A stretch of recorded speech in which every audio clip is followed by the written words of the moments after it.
नमस्कार, मैं हूं प्रदीप कुमार। आप देख रहे हैं पॉलिटिकल आइडिया।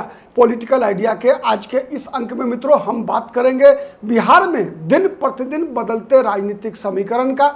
हम बात करेंगे कि किस प्रकार से विगत दिनों राहुल गांधी और कांग्रेस पार्टी के द्वारा बिहार में चलाए गए अभियान का अब असर आना शुरू हो चुका है। राहुल गांधी के जितने भी यात्रा हुए बिहार में, अब उसका असर किस प्रकार से बिहार चुनाव को प्रभावित कर रहा है, आज हम उसे जानने का प्रयास करेंगे। और इसके लिए हमारा माध्यम बना है बिहार के चुनाव के संदर्भ में विगत दिनों हुए दो सर्वे। ठीक है, एक तो सबसे पहला है लोक पोल का सर्वे, जिसके द्वारा पहली बार ये लगातार जनवरी से लेकर अब तक जितने भी सर्वे किए गए हैं, इसमें एक बात तो स्पष्ट दिख रहा था कि मुख्यमंत्री के उम्मीदवार के रूप में तेजस्वी यादव आगे दिख रहे थे, नीतीश कुमार पीछे चल रहे थे। आज भी तेजस्वी यादव आगे चल रहे हैं, नीतीश कुमार पीछे हैं। लेकिन जब बात गठबंधन की आती थी तो आपने देखा होगा कि हर बार एनडीए को बढ़त हासिल था। नीतीश कुमार मुख्यमंत्री उम्मीदवार के रूप में भले ही तेजस्वी यादव के समक्ष पीछे थे, लेकिन एनडीए जो है एक गठबंधन के रूप में सरकार बनाते हुए दिख रहा था। कुछ एज जो है एनडीए को प्राप्त था। लेकिन अब जो नया सर्वे आया है लोक पोल का, उसके अनुसार महागठबंधन सरकार बनाती हुई दिख रही है। और इस वीडियो में मैं बताऊंगा कि किन कारणों से, किन इलाकों से महागठबंधन को ताकत मिल रही है। तो वो इलाका है जहां पर एक प्रकार से कहिए कि राहुल गांधी की जो नैरेटिव राहुल गांधी ने तैयार किया बिहार की राजनीति में, उसका किस प्रकार से असर बनता हुआ दिख रहा है, हम आज इस वीडियो में उसकी चर्चा करेंगे। सबसे पहले हम जानते हैं ये जो दो सर्वे हुए हैं, एक लोकपोल का जिसमें लोकपोल ने सीटों की भविष्यवाणी किया है, वोट परसेंटेज की बात की है, साथ ही एक दूसरा सर्वे भी बिहार में हुआ है, वो एस इंडिया का सर्वे हुआ है, जिसमें विभिन्न जाति समुदाय वर्ग के बीच किस पार्टी की, किस गठबंधन की क्या लोकप्रियता, क्या स्वीकार्यता है, इस पर आज हम चर्चा करेंगे। तो सबसे पहले हम बात करते हैं लोकपोल के द्वारा करवाए गए सर्वे का। लोकपोल के द्वारा जो सर्वे करवाया गया है उसके तहत महागठबंधन को वोट शेयर के मामले में 1% की बढ़त हासिल होती हुई दिख रही है। आवश्यकता है, यदि महागठबंधन को सरकार बनाना है तो और थोड़ी मेहनत करने की आवश्यकता है और थोड़ा जोर लगाने की आवश्यकता है। जहां तक वोट परसेंटेज की बात है तो इस सर्वे के अनुसार, लोकपोल के सर्वे के अनुसार 39 से 42% तक वोट शेयर मिलता हुआ दिख रहा है महागठबंधन को, और वही एनडीए को 38 से लेकर 41% तक का वोट शेयर उनको मिलता हुआ दिख रहा है। साथ ही यदि इन आंकड़ों को हम जब सीटों में कन्वर्ट करते हैं तो एनडीए को 105 से 14, अगर हम मीडियन निकालें, अगर मध्यांक निकालें, अगर 105 से 114 का, तो लगभग 109 या 110 आएगा। इसका मतलब क्या हुआ? वह परिणाम आ रहा है जो परिणाम पिछली बार महागठबंधन को मिला था। जितनी सीटें, लगभग 109 110 के आसपास सीटें एनडीए को मिलती हुई दिख रही है, वही महागठबंधन को ये पहला सर्वे है जिसके तहत बहुमत मिलता हुआ दिख रहा है। मतलब 118 से लेकर 126। अगर हम इसका मध्यांक निकालें तो वो 122 होता है, और 122 ही बिहार में बहुमत का आंकड़ा है। चूंकि आपको पता है 243 विधानसभा का जो गणित है वो 243 विधायक है बिहार विधानसभा में, तो इसका आधा 122 जिस गठबंधन के पास सीटें होंगी उसकी सरकार बनेगी। तो वर्तमान परिस्थिति में चाहे वो वोट शेयर का मामला हो, चाहे वो सीटों की सदस्य संख्या का मामला हो, तो इसमें दोनों में आप देखते हैं तो महागठबंधन को बढ़त हासिल है, और ये बढ़त पहली बार मिली है। और इसके पीछे आप निश्चित मानकर चलिए कि जो आंकड़े, जो प्रयास राहुल गांधी और कांग्रेस पार्टी के द्वारा जो नैरेटिव तैयार किया गया, मैं जातिवार आंकड़ा भी आपको बताऊंगा। देखिए ये जो बढ़त मिलता हुआ दिख रहा है, 2-3 कारणों से मिलता हुआ दिख रहा है। ठीक है, इस बात को सबसे पहले समझने की आवश्यकता है कि कारण क्या है, किन समुदाय के वोट को कांग्रेस और महागठबंधन जोड़ने में कामयाब हो रही है। तो ये जो एस इंडिया के सर्वे के मुताबिक सबसे बड़ा जो वोटर जुड़ रहा है महागठबंधन के साथ, वो 2 वर्गों से जुड़ रहा है। एक तो दलित समुदाय से जुड़ रहा है और दूसरा अति पिछड़ा समुदाय से जुड़ रहा है।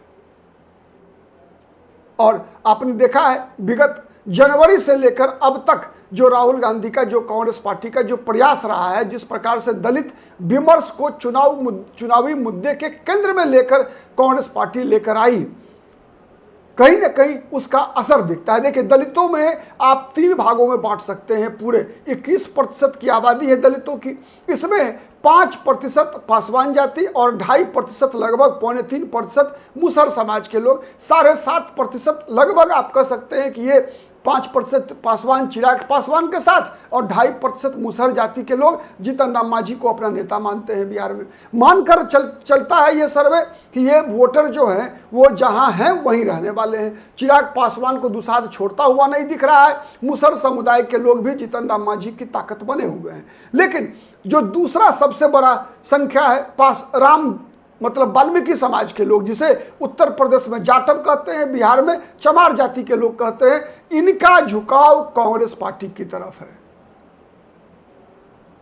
और साथ ही कांग्रेस पार्टी लगातार पासी समाज के लोगों को भी अपने से जोड़ने में कामयाब भी हासिल करते हुए दिख रही है। जिस प्रकार से राहुल गांधी ने जगलाल चौधरी, आपको याद है बिहार के पूर्व मंत्री रहे, कांग्रेस पार्टी के नेता रहे, उनकी पुण्यतिथि में राहुल गांधी आए बिहार में, एक माहौल बनाने का प्रयास किया है। जिस प्रकार से राहुल गांधी ने, कांग्रेस पार्टी ने बिहार विधानसभा चुनाव के संदर्भ में दलितों के बीच दलितों के मुद्दों को उठाकर संविधान की बातें करके, बाबा साहब भीमराव अम्बेडकर के नाम पर जिस प्रकार से राहुल गांधी ने लगातार जनवरी से लेकर आज तक आप देख लीजिए, ठीक है, लगातार दलितों के मुद्दों को, जिस प्रकार से राहुल गांधी ने निजी क्षेत्र में आरक्षण की बातें की, जाति के आधार पर जनगणना कराने की बात की, उसका असर होता हुआ दिख रहा है। साथ ही अति पिछड़ा वर्ग के लोग, के समुदाय के लोग जो लगातार नीतीश कुमार और नरेंद्र मोदी की बड़ी ताकत बने हुए हैं,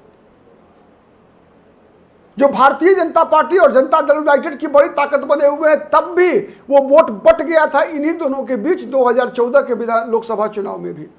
2014 के लोकसभा चुनाव में भी अति पिछड़ा, जब बीजेपी और जदयू अलग अलग लड़ी थी, उस चुनाव में आप देखेंगे तो अति पिछड़ा बहुल जितनी भी लोकसभा सीटें थी वो सब लगभग लोकसभा चुनाव में बीजेपी के साथ गए थे।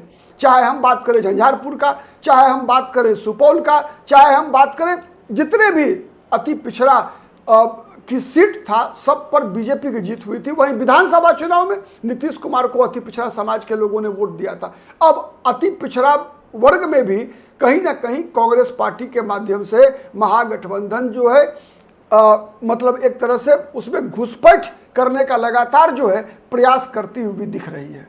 हाँ, एक क्षेत्र ऐसा है जहां पर कि महागठबंधन को और प्रयास करने की आवश्यकता है, वहां स्थिति नहीं सुधर रही है। क्यों नहीं सुधर रही है, उसके कारण भी इस सर्वे में बताए गए हैं कि जिस प्रकार से वोटर अधिकार यात्रा राहुल गांधी का हुआ, उसके बाद तेजस्वी यादव का बिहार अधिकार यात्रा हुआ, इसमें मुस्लिम नेताओं को राहुल गांधी के मंच पर कोई जगह मिला, न तेजस्वी यादव के मंच पर जगह मिला।